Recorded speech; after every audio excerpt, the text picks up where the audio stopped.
Hinanda ni Olga si David na pakiramdam niya na malapit nang malalaman ni Ramon ang kanilang sekreto, kaya uunahan na nila ito.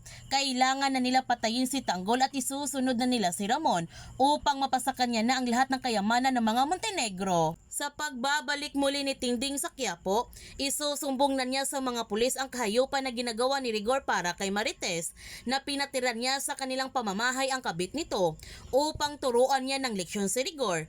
Hindi naman sang-ayon si Marites sa ginawa na kaning ina dahil mas lalo lamang gugulo ang sitwasyon. Habang mga Red Phoenix may masama ulit silang pinaplano para kay Ramon, kailangan na nilang patayin si Ramon at kukunin nilang lahat ng kanyang mga supplier. Noong nakita nila si Ramon sa Quiapo, hindi na sila nagdadalong isip na tugisin ito. Sumugod kagad sila kay Ramon at pinagbabaril nila ito.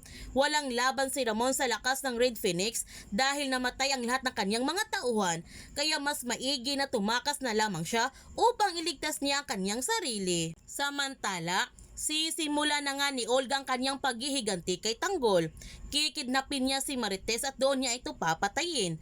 Palalabasin muna niya na kinidnap silang dalawa nito upang hindi siya mapaghinalaan. Ngunit nakagawa ng paraan si Marites na makatakas at nagalit si Olga nito sa katangahan ng kanyang mga tauhan.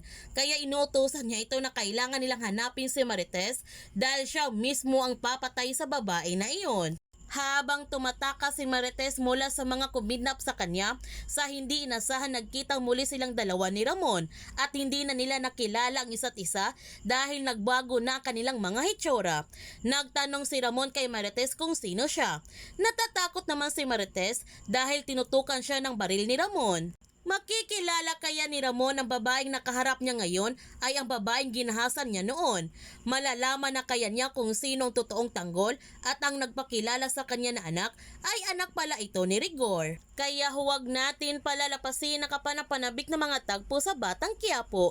Kung bago ka pa channel ko, don't forget to like, subscribe, and click notification bell para palagi kang updated sa mga videos in-upload ko. Thank you for watching and God bless to everyone.